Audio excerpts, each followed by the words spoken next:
Now time for a few questions. Penny, do we have microphones? Somewhere, do we? Fantastic. There's microphones. Oh, there we are.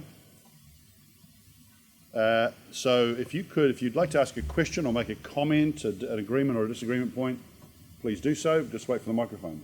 First one right there. Hi, Abby Reynolds from Vodafone. You've talked a lot about collaboration, and I'm working in a collaboration at the moment with some other philanthropists, and what I'm learning is it's actually quite difficult. So have you got any kind of advice that you'd give those of us who are trying to make collaboration work about how to do it well and how to do it quickly? Yes, I mean, I would argue Air New Zealand some time ago was quite arrogant and actually wanted to do everything on its own and actually didn't engage or collaborate in a number of different stakeholder groups that we have. And we've worked really hard at trying to actually realise that none of our ambition is going to be happening unless we can actually partner and work with others to do it. You would look at a classic regulatory environment like an airline or an airport company in our case, and we would have said that's a relationship that just cannot work to collaborate, and it's actually working really well because what we've agreed is to compartmentalise the bits of the relationship where we actually genuinely can work together. So we can work together on building new markets, we can work together operationally, we can work together on infrastructure decisions. We may have a big disagreement around pricing regulation, but we can park that off to the side. And I think this notion of we can disagree without being disagreeable, which is something my grandmother used to say, it's actually really, really important. And so, even in that example, there's one where we're working together on building, tourism demand together with someone that we've built really good relationships. There's a lot about the bigger the relationships, the bigger you talk about the possibilities of what you can do together, then you shape an agenda, then you put an action plan together, then you achieve results. So I'm just a big believer, the bigger the relationships in place lead to the results. And some of those relationships really are about, do I trust your competency and character? That's what really drives that relationship. Do I actually understand what you're doing? And so when you often dive in to talk about an action plan and what we can work together on and it's not going anywhere, it's often because I don't know what you're trying to achieve. You've got to go back, stop and spend time there. And then if it can't get signed up to an agenda, it's often I don't trust your competency or character. And so go build the relationship and then go back up to get the action plan together. If I could add to that just a little bit too, I think the DIY that you talked about is a classic New Zealand, actually an Achilles heel. It's great in a sense, but it's problematic in another sense. All of the businesses here are subscale, right, compared to our global peers. Google and Facebook and everyone else roll stuff out because they've got 3,000 of the world's smartest software engineers, and they're amortising all of that spend over 500 million customers every time they develop something. I've only got 400,000 customers. Most other people overseas will have 4 million, yet the back-end systems probably cost the same. So you have to partner to get scale. In our case, we had to partner to develop geothermal resources, and they have to be for the long term. And that's trust. Those things, I can't take credit for those, but Doug Heffernan and others built those up over a decade before we could look each other in the eye and go, yep, let's go ahead and do this and sign up to an 80-year agreement. New Zealand has a very strong trust culture, which was mentioned earlier, I think. So we're the ideal place to collaborate as long as we can get over I'm just going to do it myself in the garage. Yeah. I guess, just to add to what those guys have said is that we often try and push the agenda out beyond just what's in it for the two people involved. So if we're dealing with a partnership, what's in it for Toyota, what's in it for you, but then actually what's in it for New Zealand has got to be a question as well. So then you've got some common ground that you can build that trust. Perhaps I can ask a question then of actually Vicky and David in that context. Vicky, you just mentioned the idea of moving past collaboration to co-creation, which is a challenging thought in a sense because, oftentimes government officials speak French and business people speak German. You know what I mean? Very different languages, very different cultures. And I've been lucky enough to practice co-creation with both of you for quite a while now. What's the, Have you been wearing your badge? Co or pro? It was good. Dirty minds. How are you thinking about some of those challenges around moving past, if you like, friendly cooperation to co-creation? It's quite a challenging thought. How do you think about that?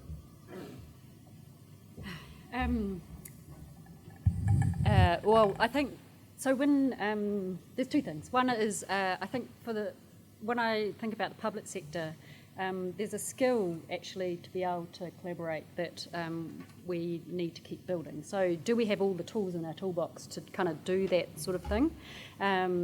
Actually, we've got 20 years of experience in that we haven't really looked at and brought the lessons out from. So, for example, overseas they are starting to use design thinking tools for policy making. Is that something that we can do? Which is effectively getting, a number of voices in the room, a very rapid, 2-day process, and you actually start, so well, where are the kind of key projects that we can move on today? So the challenging piece of that, I think in terms of public policy, is that and this is my Treasury training, in Treasury you kind of think about the system and what you can do to make the system changes, and then wonder why things aren't working so well on the ground. And so for me it's kind of, how do you do both? So how do you actually think about system and consistent system change, but actually how do you get effective change over time where decision makers are making the right choices over time? I don't think it's particularly easy, and it has to be said that design thinking has been more used in the service end of public policy than it has in the pure policy end to date, but it's growing overseas. Just briefly, I agree with Vicky, it does require real skill, so we need to develop our capability to do it. It does need confidence, and we have to have confidence in ourselves, confidence to be open. We have to have the confidence of our ministers so they know where processes might head. And we have to find ways to co-create that work for the people with whom we want to co-create. They're all busy, they don't spend their days thinking about public policy systems. So making it relevant and meaningful is also a challenge, but I think it does have huge opportunity. And we have had some successful examples that we can build on. Yep, thank you for that. What's the next question out on the floor? Who else wants to ask something? Sir Steve.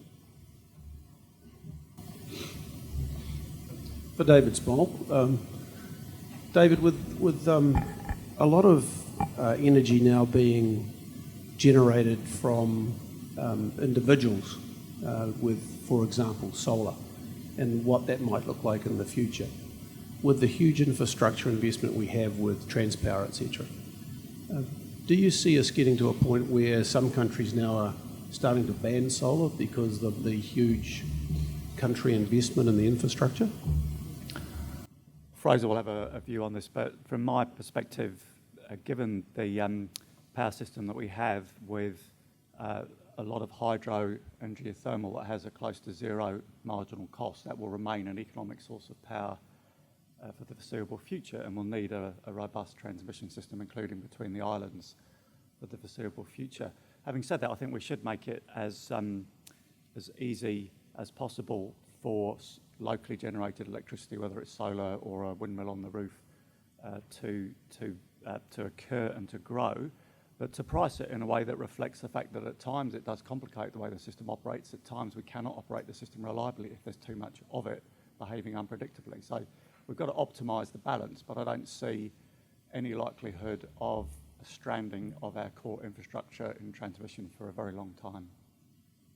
Yeah, so Stephen, happy to answer that. Yeah, a lot of the transmission investment's a bit like a snake feeding. It happens every so often, and then nothing will happen for a long time, because when you have to go across 150 dairy farms in the Waikato, for example, you tend to only want to do it once.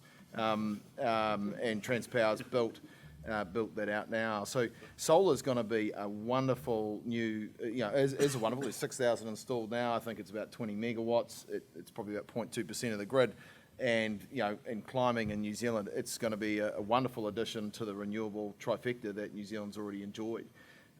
So we see it adding a great, and it's part of our strategy, which we announced back in November as well, to absolutely embrace it.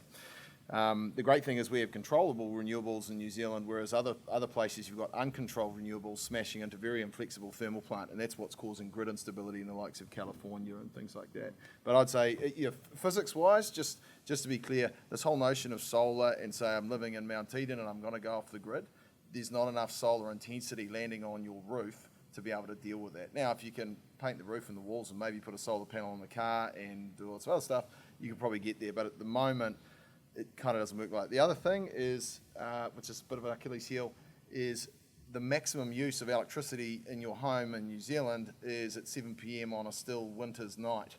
And during the day, even if you had a battery to shift it intraday, you'll probably get your least solar output.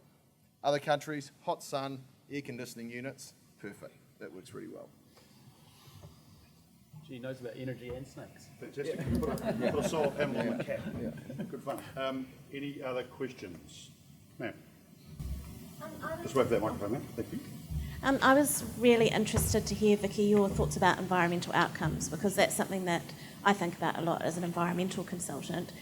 I think I got the message as well, perhaps not as clearly or as obviously articulated, that for all of you it is about environmental outcomes.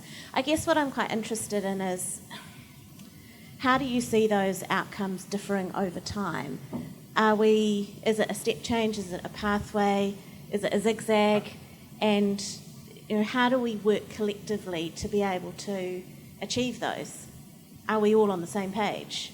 Do we need to spend more time getting ourselves to the same starting point in the conversation before we're really going to maximise those opportunities that come from the outcomes that we're talking about?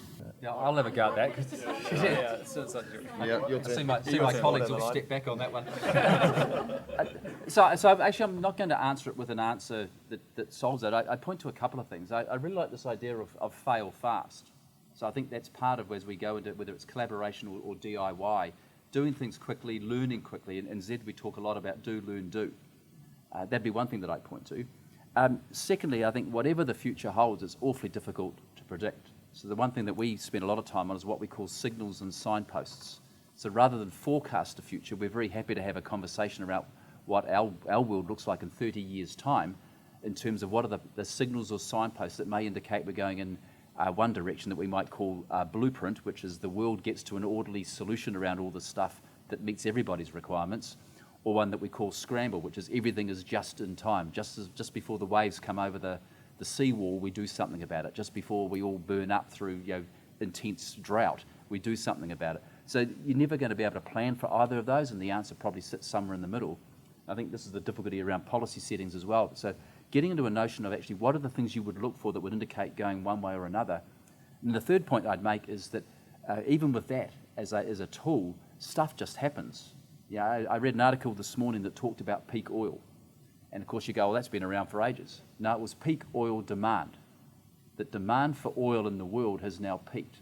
Whereas for 20, 30 years, there's been talk of peak oil supply. And that's a whole new notion that throws up a bunch of issues that weren't there before.